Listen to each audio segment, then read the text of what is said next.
It's January 22nd, 2018. We're here in Bartow, Florida to interview Al Hager. Al, I understand you were born in California, but came to the west coast of Florida in 1951. That is correct. Before we even get any further, I want to thank John and Tina for allowing me to do this. This is, when I first heard about it, the Legacy Project is huge. And this is a wonderful thing, and I'm extremely honored. And yes, I was born in California, moved to Longboat Key, Florida, right south of Tampa. Gulf of Mexico on one side of the street, and Sarasota Bay on the other, so water was always there. But schooling was even better.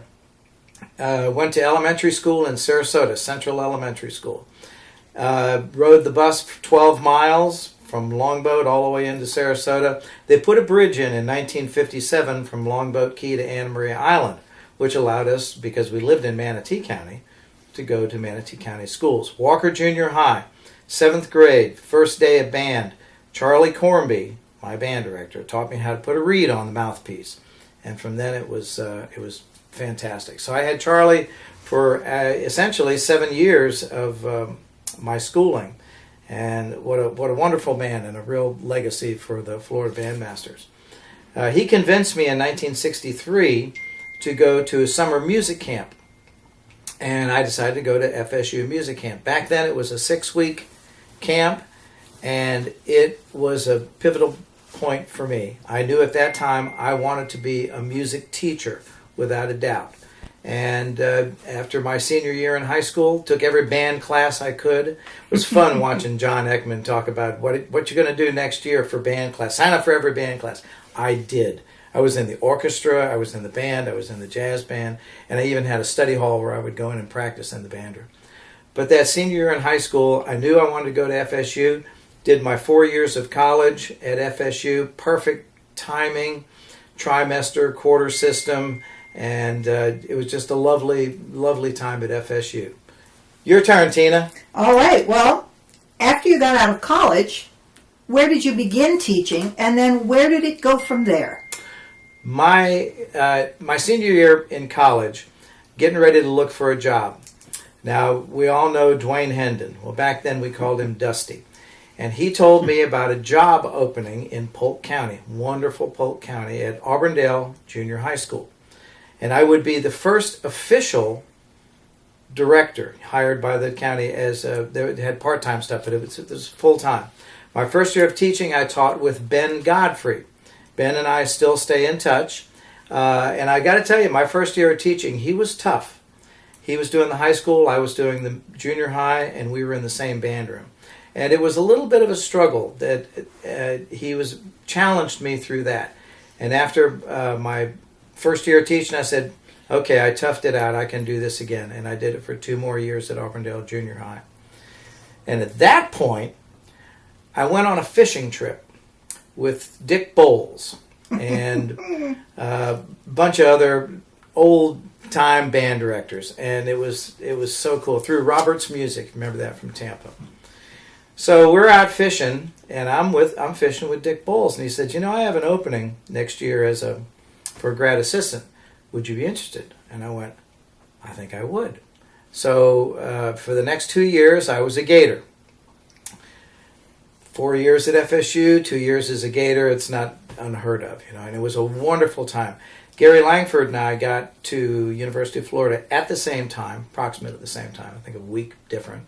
He stayed on. I did my 2 years there, and then went on to teach after that. But another real cool thing that happened, while I was at University of Florida, it's when Disney World opened.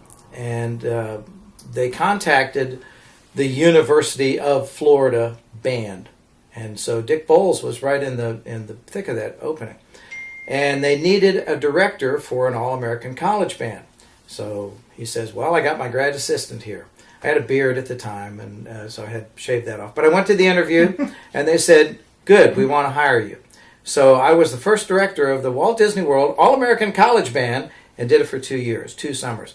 That was the coolest job ever. The pixie dust was just fresh, and everybody had a great time. It was wonderful.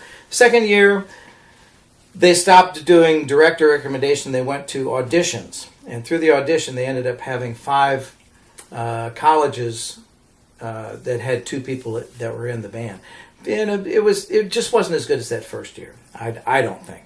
So, but I went on, taught at O'Galley High School. O'Galley High School, wonderful school in Brevard County. This is when it was 10 through 12. Well, my feeder program was not very good at that time. That was Johnson Junior High.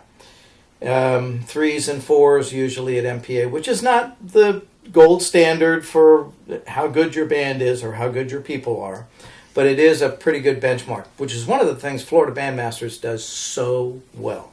They really keep that playing field level, and if you can't produce, if you can't play the right notes in the right place, you got to, maybe try something else.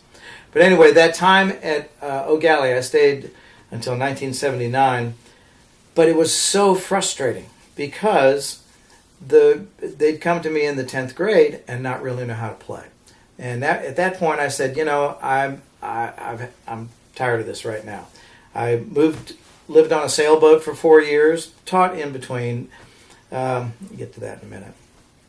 But it was one of those where I figured I had to teach middle school, high school.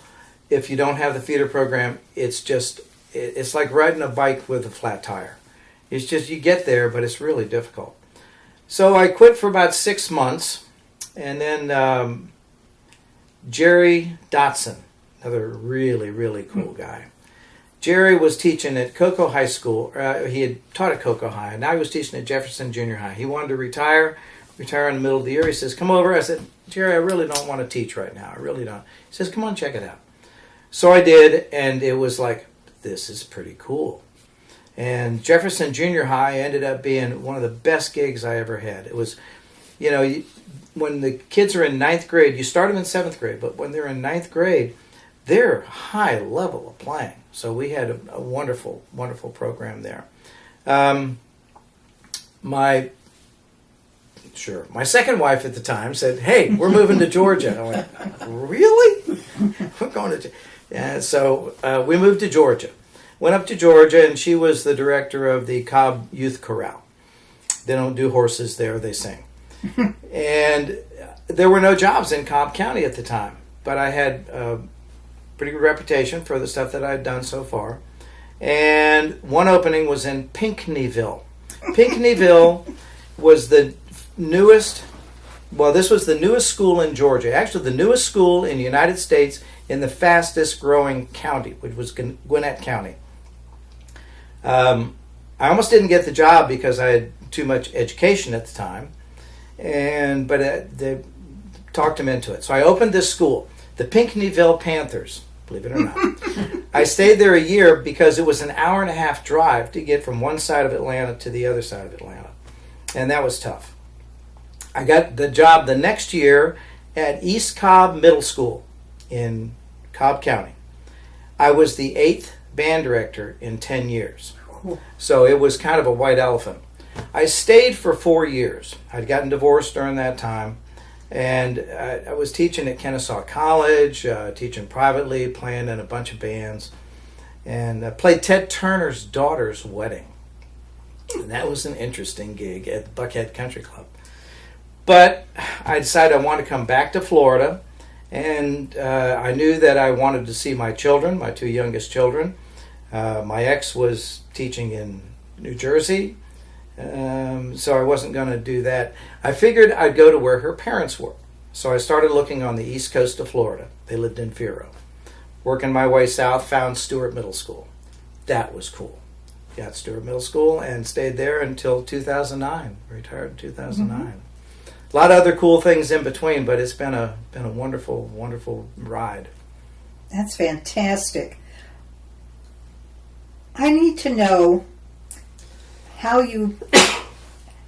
what you have as words of wisdom for current directors, for young directors, for directors who may be in their 17th year wondering, are they going to make it on to 30 years? Yeah. And you can hit that point where you go, yeah, I don't know if I want to do this anymore. I have a couple of friends right now who are very close to retirement, and they're counting the days, and that's not really cool to do that. But I understand that, and I've been at that point, especially after teaching high school, because of the frustration part. Ask for help. A lot of guys will come in just because they can. And I've been doing that. I started a program through the Fort Pierce Jazz and Blues Society. I'm the education and scholarship chairman for that group and have been for almost 10 years, I guess. And the program is called Jazz in the Schools. I contact the schools, in 6 counties. If you give me a time and a day, we'll get a group in to work with your jazz band. We have piano, bass, drums, guitar, and then somebody who's standing out front, usually me. And we saw, in the past 3 weeks, we've seen 6 schools, and we're going tomorrow morning. We'll be at Treasure Coast High School with Luke Hall. Mm-hmm. Luke, you're on the interview now. So we're doing that. We also have a program called Eye to Eye. If we have a person through the director and me who cannot afford private lessons, we provide private lessons and do a series with them. The Jazz Society pays us gas money to go to these schools. It's not a big deal, but we would do it anyway. And I go into schools all the time. I love doing that. Of course, now here's the difference. You got to get through the guard dogs and the barbed wire to get in all these schools these days. It's really difficult to come in. So you follow all the rules. You come in, give me your ID, and you're part of the deal. So that works out great. So words of wisdom: ask for help. Ask for help. Don't be late for a gig. Wear the right shoes. That kind of stuff. Follow the rules. Oh, here's the thing: rules. We have lots and lots of rules. They give us freedom to do right. We have parameters. Rules are just parameters. What you do in the middle is that's really cool. That's good. So follow the rules, and then you got freedom. You're such a creative person, yet you have had strong mentors. What is your feeling about that? Did they help you be creative, or did they stifle you? No, the ones who are, and I look at Charlie Cornby, who was the gentleman's gentleman all the way through. I look at Dick Bowles, who guided me to do things. He'd make suggestions. He's the one who got me to write my very first march. And he said, just write it. Just do it. I went, okay. So University of Florida band played it. The Disney band played it too. And I rewrote it for my middle school band, and they played it. So it's a good march. I wrote most of it on April 1st in 1972 or 3. So I call it March 32nd. It's big. It gets played at FBA occasionally. Yeah, my band played it. Your band played it. That's right. That's right, Tina. Yeah. So yeah, Dick Bowles was also a big mentor. And in working with Gary Langford, we were with him last weekend.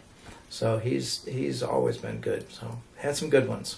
Do you feel that FBA as an organization provides mentors, or just provides the FBA network? Encourages it so much. It's an individual thing. I go work in the schools because I want to. I like standing in front of bands. I like fixing little things and making it better than what it was before. And that's fun for me, so I do that. But as mentors, it's on an individual thing. You can encourage somebody to do it. That may get it there, but it's got to be somebody who really wants to do it. And yes, mentors are wonderful.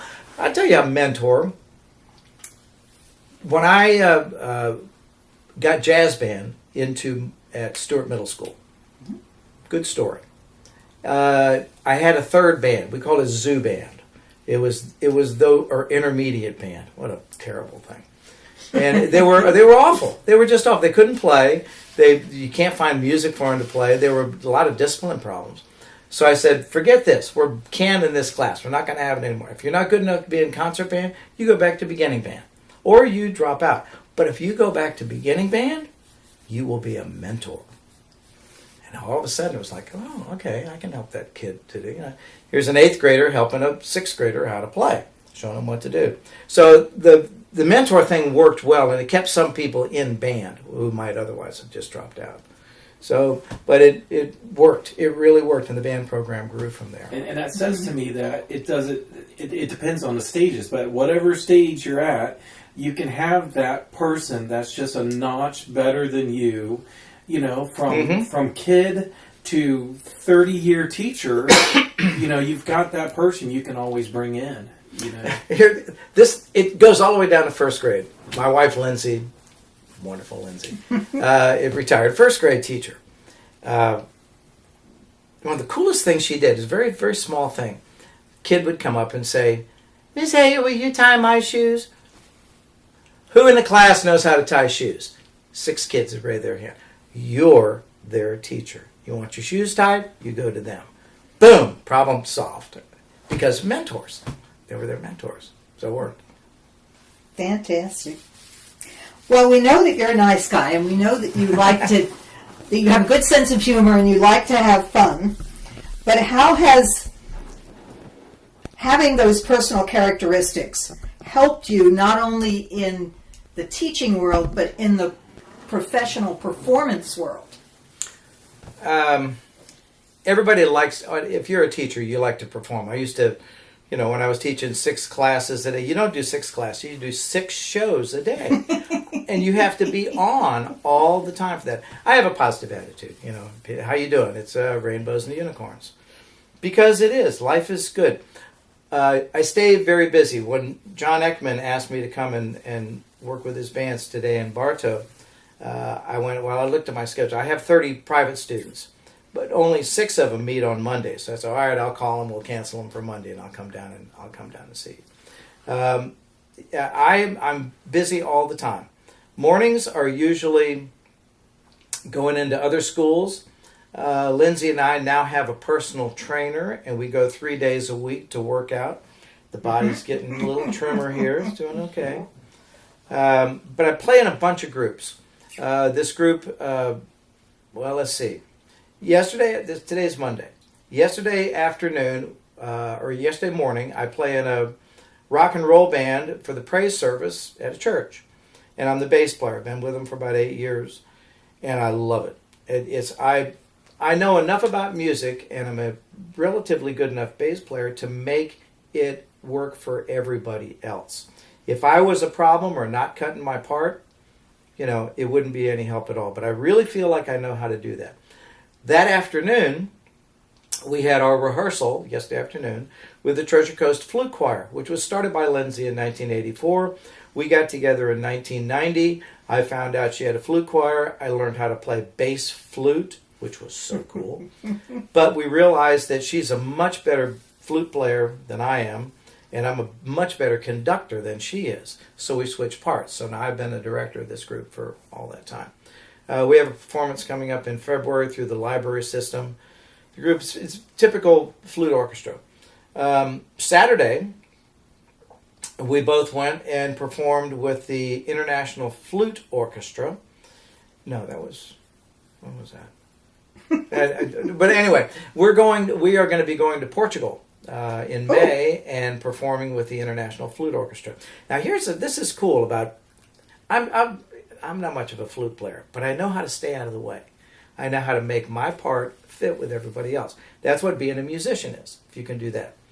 So I was telling our director, Nancy Clue, I said, every organization has to have a weakest player. Every band we ever had, we always had that weakest player. We don't make a big deal. We just make sure that person can fit with everything else. Well, that's what I do with this group. And I'm getting pretty good. I play 6th alto flute. Yeah, it's a great gig. Last night, 7 to 8 last night, I play trumpet with a brass ensemble, also at the church. And we do 2 rehearsals a month and 1 service a month. Actually, it's 2 services on the same day. I tell people, yes, I play 4th trumpet. Of course, there's only 3 trumpets in the group, but I know enough trumpet to be dangerous, and I know how to make my part fit. I rewrite my parts a lot of the time when I can't play it. Take something down an octave, simplify a rhythm, but make it so that it fits in the total picture.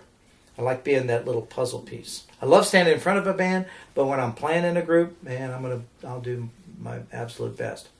Still playing with an orchestra, play string bass with the Indian River Pops Orchestra. We have a concert next week. I got my calendar. FMEA this year. Anybody found my calendar? Kind of looks like this. I had to go buy a new one. My whole life was in that calendar. I'm recreating what's going on. Also have a big band, 18-piece big band. We're playing week from Tuesday. We play 3 sets once a month usually. It's a good band. It's like I play lead alto in front of the band. So that's a cool group. What else is going on? More writing. I got 11 things on the FBA music list as far as writing goes. That's good. Love doing that. Well, you mentioned rewriting parts, and so many younger directors are afraid to rewrite parts. They may not have perfect instrumentation in their band, but yet they're afraid to adjust things. Send me an email, and I will send you a little essay. Actually, it works for jazz ensemble, but rescoring for jazz ensemble. It seems that there's more instrumentation problems with those groups. But there's some little things that you can do. It's kind of mindless creativity. You got to know the conversion factor for all the instruments, the ranges, and all that stuff. All right, band directors, words of advice. New kids, new guys. I went to my internship, 1968. J. William Miller used to be at in Tallahassee, teaching in Tallahassee. He says, "See that tuba? Learn it." That was day one. I went, okay. So I picked up a tuba, figured out how to work it, and I went, oh, baritone. Oh, that's how trombone. You really have to know how all the instruments work. You don't have to perform on them, but it's really good to know all the instruments. Really helps. You don't have to be another Bill Prince, but you do have to know how to make them work.